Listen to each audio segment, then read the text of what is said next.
Hey, this is Melody Fletcher with Deliberate Receiving, where the law of attraction finally makes some freaking sense. And today's burning question comes from awesome Melissa, who wants to know, how can we decipher the difference between needing to set a boundary with a person versus just having our focus on the things we find less than awesome about them?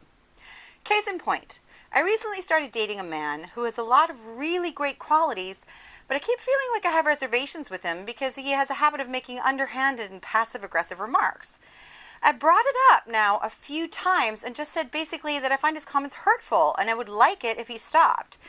He's recently separated and I feel like he's projecting his resentment towards his ex-wife onto me with these remarks. I know this is something that I've attracted. I just don't know where the line is between I need to set a boundary and let this person know what is and isn't okay and how he treats me, and if he isn't game then this is no longer a thing, and okay, here's an opportunity to work through some shit. At this point, I feel like I already have momentum going on the I need to cut this cord direction. I just don't know if I'm being premature, although I do feel a sense of relief when I think about my life sans this person. Well, awesome, Melissa. This is a great question and one that I get a lot. When we're setting boundaries, how do we know when it's time to walk away? How do we know if we need to set a boundary or if we're just needing to clean up our own vibration a little bit? Well, here's the thing. When you're setting boundaries, the things you always want to remember is that it's not about controlling the other person. It's about protecting yourself and speaking your own truth. And even though those two things are miles apart, they often get confused. So here's the difference. You don't get to do that. That's trying to control the other person because you can't tell them what to do. You don't get to do that to me. That's a boundary. You don't get to talk to people like that is control. You don't get to talk to me like that is a boundary. A boundary is only a real boundary if you're willing to enforce it up until and including walking away from the person. Think about it this way. If somebody's punching you in the face in the playground and you tell them to stop and they don't, you're going to want to remove yourself from the situation instead of just continually telling them to stop doing that. Now, having said that, whether or not you decide to stay or go, because he hasn't respected your boundary, you've told him that you don't want him to talk to you like that, and it may be time to leave, but whether or not you decide to go, here's the thing that you want to do either way. You want to sit yourself down by yourself and feel what it feels like when he talks to you like that. So when he's making his passive-aggressive little barbs, when he's throwing those out at you, you have an emotional reaction to that, a negative emotional reaction to that. And this is what you want to honor.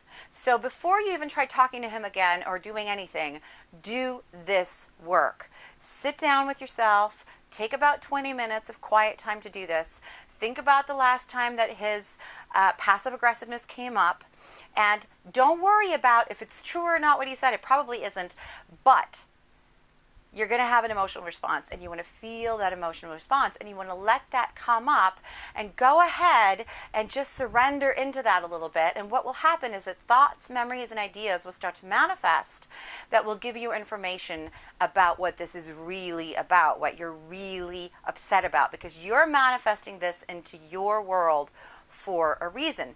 Now, that reason may be simply for you to stand up for yourself, but you've already tried that and that didn't clear it, so that's probably not it. Once you've done this work, once you've figured out what this is really about and let that go, then one of two things is going to happen. He's going to stop making passive-aggressive comments, or he won't. And it might even get worse, because as you raise your vibration, if you shifted this, and he does not come along with you, then he may start to gravitate away from you. If you try to then hold on to him, what will happen is that he will get worse and worse and worse. Now, when you go to set a boundary, remember the difference between control and setting a boundary. So what you want to do is you want to talk about how you feel. You do not want to shame him or judge him or negate him. It's not wrong for him to be angry at his ex-wife, but he shouldn't take it out on you. It's not wrong for him to be bitter, even though you want to be enlightened, you want everybody around you to be enlightened. People aren't always going to be. People are going to have their own triggers, their own responses. So do not judge the fact that he's being like that. Do not tie how you feel to how he feels. So if he's feeling miserable or angry today, that doesn't mean that you have to join him in that to keep him company out of the goodness of your heart. You're not helping him. You're not helping yourself. You're certainly not helping the world by doing that, and you're not going to resolve the situation by doing that. You're just going to perpetuate it.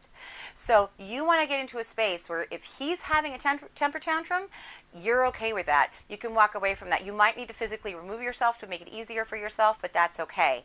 So just be okay with the fact that he's in this moment having negative emotion, but it's not okay for him to take it out on you.